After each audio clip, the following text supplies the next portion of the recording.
Chapter 11 of the Science of Getting Rich by Valence D.WATTLAS. This recording is in the public domain.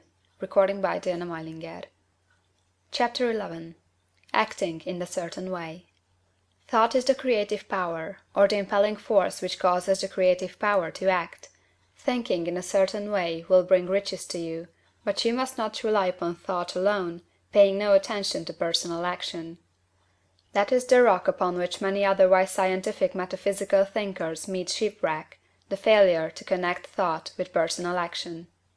We have not yet reached the stage of development, even supposing such a stage to be possible, in which man can create directly from formless substance without nature's processes or the work of human hands.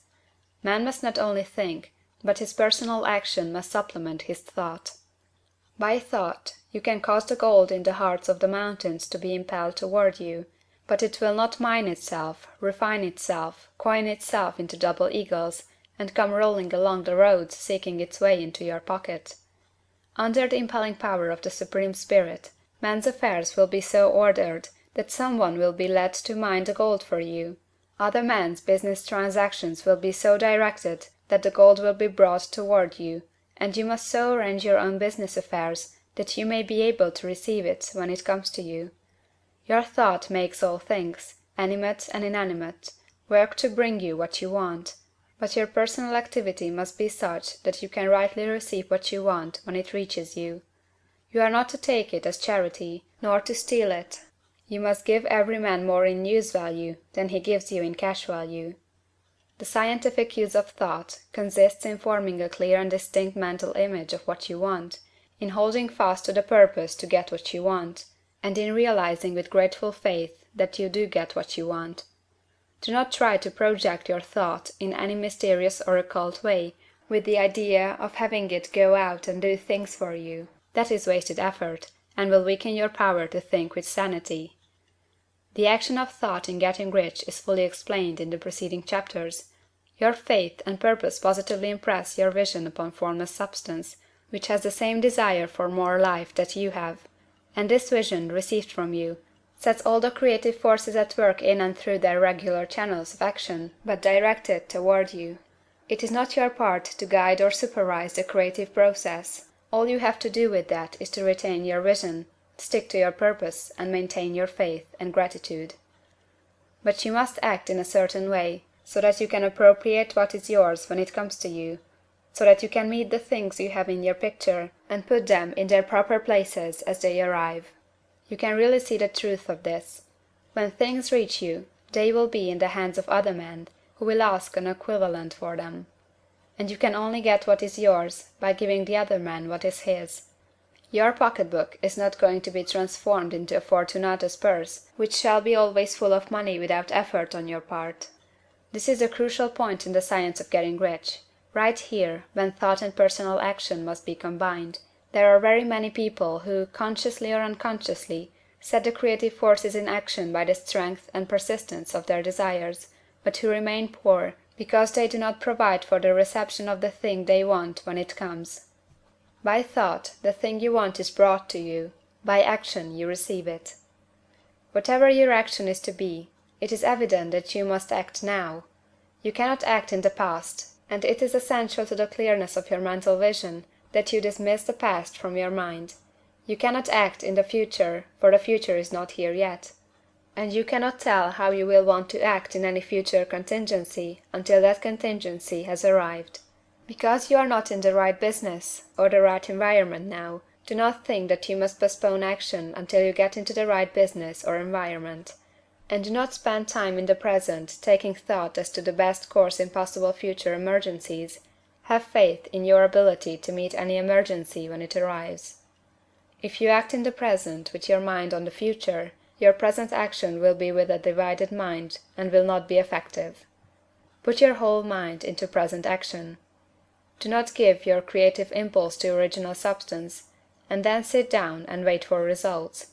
If you do, you will never get them. Act now. There is never any time but now, and there never will be any time but now. If you are ever to begin to make ready for the reception of what you want, you must begin now. And your action, whatever it is, must most likely be in your present business or employment, and must be upon the persons and things in your present environment. You cannot act where you are not, you cannot act where you have been, and you cannot act where you are going to be. You can act only where you are. Do not bother as to whether yesterday's work was well done or ill done. Do today's work well. Do not try to do tomorrow's work now. There will be plenty of time to do that when you get to it.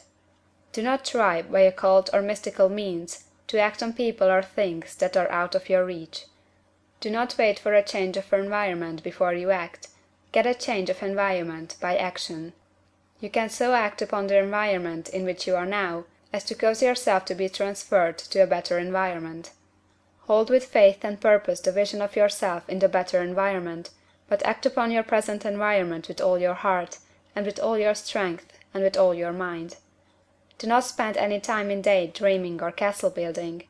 Hold to the one vision of what you want, and act now. Do not cast about seeking some new thing to do, or some strange, unusual, or remarkable action to perform as a first step toward getting rich.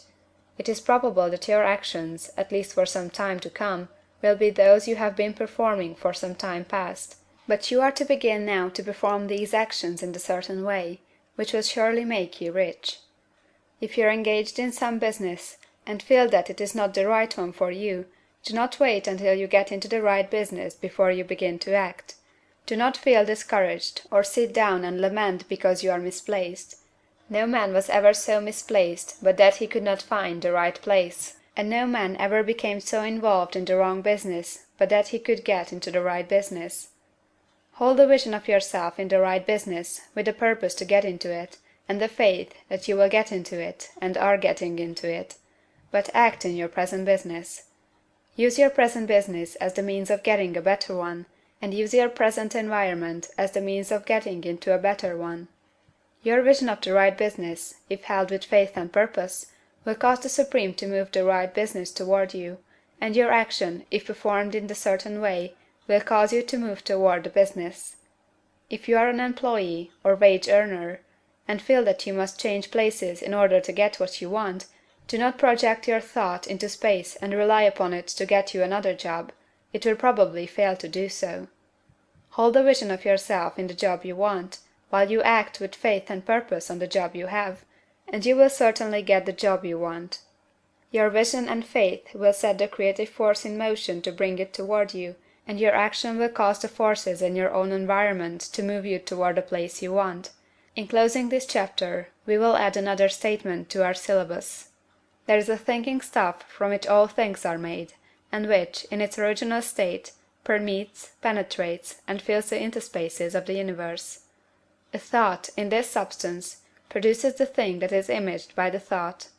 Man can form things in his thought, and, by impressing his thought upon formless substance, can cause the thing he thinks about to be created.